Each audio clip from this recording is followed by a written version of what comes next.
তো ফ্রেন্ড, কেমন আছো তোমরা সবাই? আজকে ক্যামেরার পেছনে কিছু গল্প তোমাদের সাথে শেয়ার করো। ভিডিওটা স্কিপ না করে দেখতে থাকো।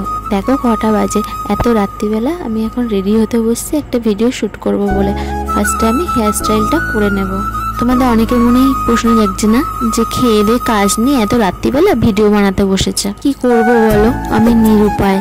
তোমরা আমার মতো যারা হাউস ওয়াইফ আছো তারা ব্যাপারটা ভালো মতো বুঝবে। একটা সংসারে কত কাজ থাকে, তার উপর আমার একটা ছোট্ট বাচ্চা আছে, তাকে সামলাতে সামলাতে সারাদিন তো আমি টাইমই পাই না।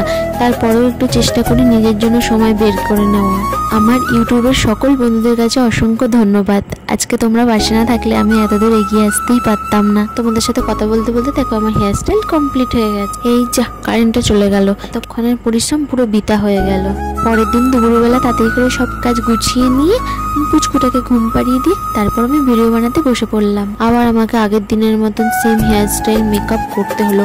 আগের দিন কারেন্ট চলে যাওয়াতে পুরো খাটনিটাই আমার বৃথা হয়ে গেছিল। তারপরেও একটুখানি অপেক্ষা করছিলাম যদি কারেন্টটা তাড়াতাড়ি চলে আসে, তো সে আর হলো না। পুচকুটা উঠে গেছিল ঘুম থেকে। দেখো এই মেকআপ লুকটাতে কেমন লাগছে আমাকে। চলে এলাম রং নিয়ে, একদিকে ব্লু কালার আর একদিকে রেড কালার। এই মেকআপ লুকটাতে কেমন একটা হোলি হোলি ফিলিংস লাগছে। যেটা ভয় পাচ্ছিলাম, এই যে আমার মহারাজা উঠে গেছে ঘুম থেকে, ভাবছি এটা কি আমার মাম্মার মুখে। ওকে বাবার কাছে দিয়ে আসি, নাহলে খুব দুষ্টুমি করবে, আমাকে ভিডিও করতেই দেবে না। এই যে এটা ভিডিওটার ফাইনাল লুক। ভিডিও বানানো কমপ্লিট। এবার আমি মেকআপটা রিমুভ করব।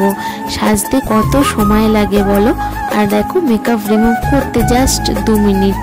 আমি যখনই মেকআপ রিমুভ করি কোকোনাট অয়েল দিয়ে রিমুভ করি, এতে স্কিনের কোনো ক্ষতি হয় না। এতক্ষণ মুখে মেকআপ থাকার ফলে স্কিনটা কেমন একটা হয়ে যায়। অয়েল দিয়ে মেকআপ তোলার পরে স্কিনটা বেশ সফট থাকে। ভিডিওটা কেমন লাগলো অবশ্যই কমেন্টে জানিও। তোমাদের এই একটা লাইক আর কমেন্টে আমাদের ভিডিও বানানোর আগ্রহটা আরো বাড়িয়ে দেয়। নতুন বন্ধু হয়ে থাকলে চ্যানেলটাকে লাইক দিয়ে সাবস্ক্রাইব করে দিও।